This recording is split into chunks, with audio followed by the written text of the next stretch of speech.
When we were kids, we were always told to think before we speak. And the main reason for that is when you speak before you actually think, you end up doing things like rambling, saying falsified information, or just being unbelievably emotional. Up until now, large language models have suffered from exactly that. They ramble when they should be succinct.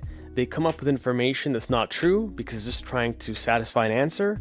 And sometimes it does refusals. It doesn't actually think properly about a problem you're giving it, or it takes the path of least resistance, which sometimes is good, but many times when it comes to complex reasoning is not the best way to go. The new O1 model from OpenAI didn't solve this entirely, but it made one big leap to getting to a place where LLMs are truly introspective and genuinely think about all the possible scenarios before it comes up with an answer. In this video, I'm going to quickly run through everything you need to know about these models just to get started and know exactly what you're dealing with. But more importantly, I'm going to compare GPT-4o side by side against O1 Preview to see how they perform on the exact same questions to really show the difference between before and after. These new models are not AGI by any means, but they're one big step forward to making LLMs much more reliable and much more scalable. If you're new to the channel, my name is Mark, and I run my own AI automation agency called Prompt Advisors for the past 2 years. We work with companies in all industries to see where AI fits best in their workflows. I'm not going to ramble any longer, so let's dive right in. All right, so up until these new models came out, we had to do something called either chain of thought or chain prompting, both of which are somewhat related, but the main essence is you had to give either step-by-step instructions through the form of multiple prompts, or you had to implore the LLMs or OpenAI to actually think of its steps and communicate what it's doing so you can audit it and give it feedback. But now, all of these steps are actually done in one shot with one prompt. In the same output, OpenAI breaks down all the piece parts on how it goes from ideation on what you're asking it to the output and double checking that it's actually delivering what you're asking for. For the most part, language models haven't had the luxury of being able to look back at what they've outputted, and instead we had to either make very refined prompts, we had to constrain different parameters like top P or temperature, or usually we'd have to do something like an intervention with a Python step or with adding multiple other prompts to check the work of the original prompt. So this is a really positive step forward to getting to a place where you can start trusting the first response from an LLM without having to go back and forth or adding additional steps. Now, if we go into the models themselves, we have O1 Preview, then we have O1 Mini. I won't go too much into depth. I know all the other tools coming out right now are literally showing the documentation. We're just gonna keep things super high level. O1 Preview, you have less output tokens that you can have. O1 Mini, you have more. O1 Preview, really good for very complex things, obviously more expensive. O1 Mini is better for basic math, or honestly, more robust math when I did a lot of tests on it, and it can output more, and it's cheaper. So naturally, I think the 4o Mini and the 4o models will be a thing of the past very shortly, but not necessarily for all use cases. And the main way they work is pretty much we have an input, and then we generate what's called reasoning tokens, which are pretty much added to your output tokens. And these are the tokens that are more introspective or reflective on what the task is and what the plan should be to accomplish the goal of the user. Another thing is before we always looked for, or not us, the LLMs looked for the path of least resistance. Whereas now they're trying to look through not just the path of least resistance, but all the possible paths and which one will be the most fruitful given the circumstance. And my favorite part of these new models is the solution refinement, because this is where the LLM takes the opportunity to actually go through all of its work, all of its thoughts, and link it back to your original request to see, has all this work that's been done satisfy the request you originally had? This also has a lot of positive implications for security, because whereas before, you could literally ask many LLMs, hey, what's your system prompt? How do you work? Or do this really bad thing or say this really bad word.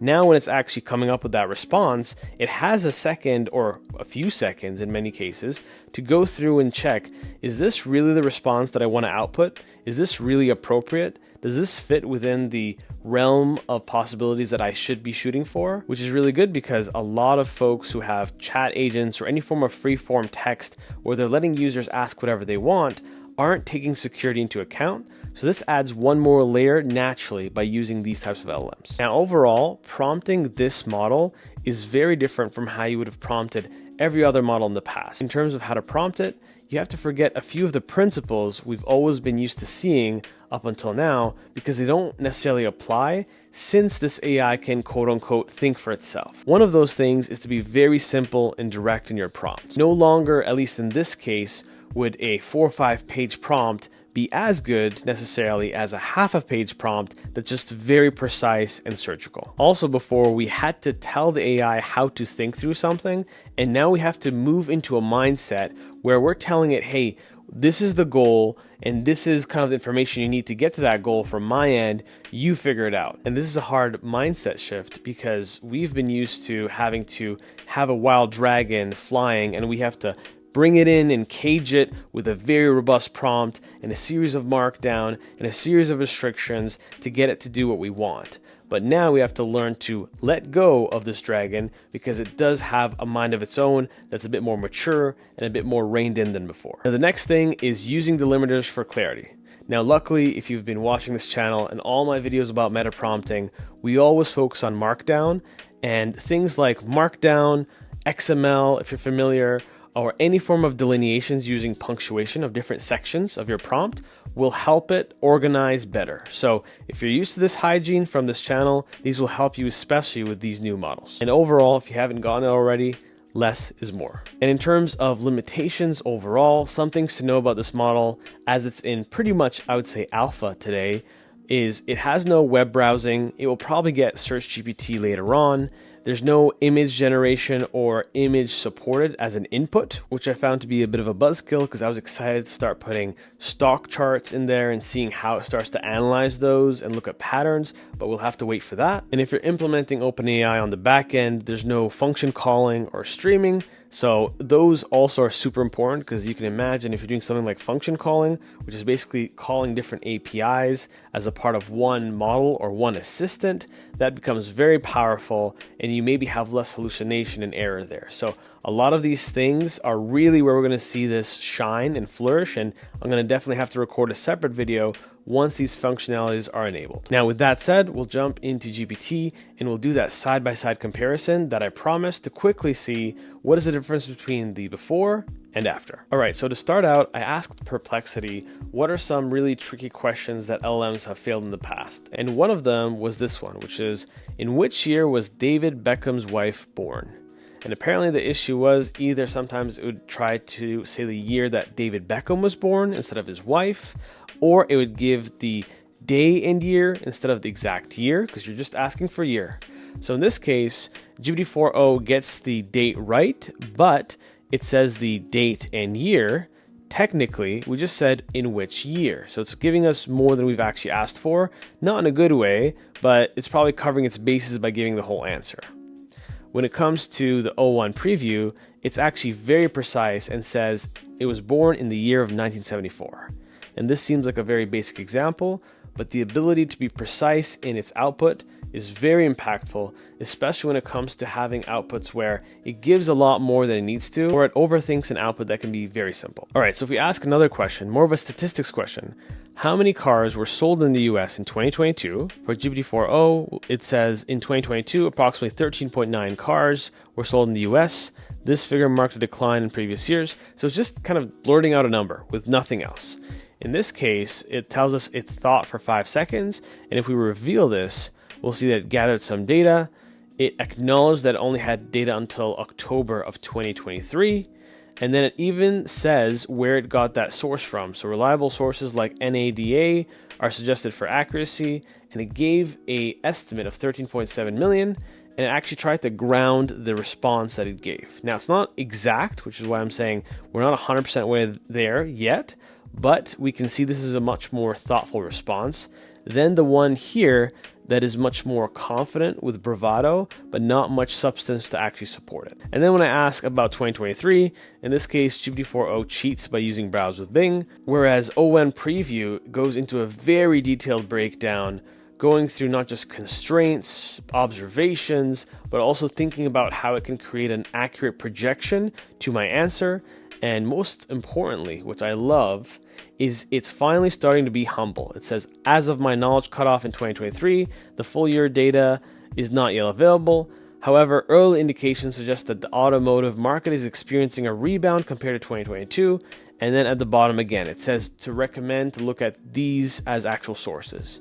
So I think in lieu of knowing the information, it's at least looking for well-cited, well-sourced places to actually find the answers you're looking for. Now, another one I just wanted to check is what is the chemical formula for glucose? Both of them got it right, so that's not too crazy. The next thing I searched for was in Perplexity. I asked, what's something math-wise, like a proof that hasn't been proven before? And I wanted to see, could this new model try and prove something that no mathematician has? So I found this thing that I have absolutely no knowledge of myself, which is called the Collatz conjecture. I don't know if I've pronounced that correctly, and I won't bother explaining it to you because I'll fall asleep myself, let alone you.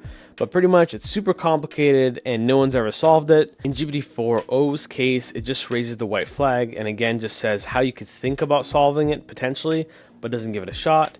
For the O1 model, it just goes a bit more detailed and breaks down maybe step by step how you could try to solve it, but both of them wouldn't be able to solve it. So for me, the idea is once we get to whatever they call AGI, ideally it can take something impossible that humans haven't figured out and try to actually solve it itself. So this is a small little litmus test, despite me not knowing anything about the underlying subject, as to how far it is from where we say we're going to go. So what's cool here at least is that there are references for where you can find more information about this mathematical concept, which is not something we've seen before. We've seen references maybe in the API responses saying, hey, this came from XYZ document, but we've never seen it in ChatGPT where it calls out these references as to where its responses might actually be coming from. Now to switch gears, I absolutely had to test its prompt making capability. If you've watched any video on my channel, you'll know I'm a big fan of meta prompting,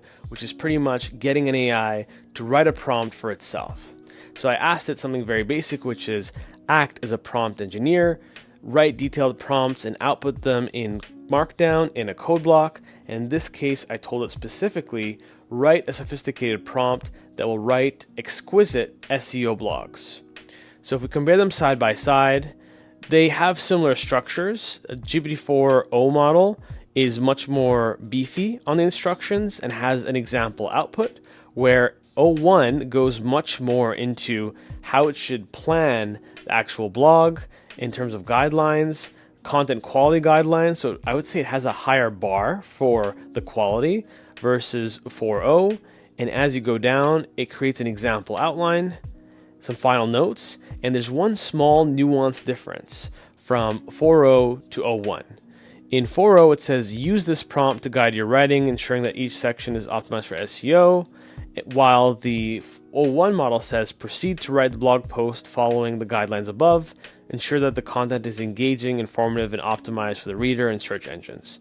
So the one key difference here is the last part of the 4o is giving a piece of new information, or at least a new instruction, whereas the O1 is basically summarizing what it said before and putting it in one succinct statement to increase the likelihood of the LLM taking that into account and remembering the last thing it saw, which gives it that recency bias to most likely stay on track. Now, I then asked it, when would you use OpenAI versus Anthropic to see if there would be any bias in either of the models? And honestly, both of them were along the same lines. It basically said if you want hyper secure, go for Anthropic. If you want general but more powerful across the board, use OpenAI. So nothing crazy or scandalous there. Obviously, the O1 model went into more depth than the 4o model. Now, the next thing I tried was doing some form of data analysis on a very small table of data to see what the approach would look like in both cases. So in 4o's cases, it tries to visualize it, and then it gives the famous bulleted responses here, going step by step. Pretty succinct, nothing too crazy, whereas the O1 model really goes to town on the analysis. And if you can even see in the thoughts here, it's thinking of giving a very thorough analysis, analyzing metrics, looking for growth dynamics, and you can see from the response, it's almost double that of 4o's. So it does year-over-year growth, it does insights, growth rate analysis, correlation. Honestly, that one impressed me because that's something someone who's a statistician would think of immediately, or like a very senior data analyst. So definitely alarm bells here if you're in those industries. And it keeps going. It goes to customer count analysis, market share analysis, interrelationships between metrics, and trend analysis, forecasting and projections, and then final conclusions. And then like the part that really wowed me here genuinely was the recommendations. This is something that I would usually have to write a 4 to 5 page prompt or give it piecemeal as to what I'm looking for. So this thing kind of signaled that we are having a different model here. This is a day and night difference from what we've been used to. So it actually doesn't end until here. So that's pretty impressive. And the very last thing I tried was a famous problem that I'd say a year ago, most people hiring us for prompt engineering as a service would ask us, could you please help me write SEO blogs with exactly 500 words or exactly 750 words? And knowing LLMs can't look back and look at the response, you almost never got the word count you're looking for until today. I tested this out in other chats as well, and 90% of the time it gets it almost exactly right in O1, whereas in 4.0 it's always plus or minus 2 to 5 words off. So in this case, if we took this response, I put it into word counter, I got 121 words, whereas we asked for 123. And in this case, we asked for that same 123 words.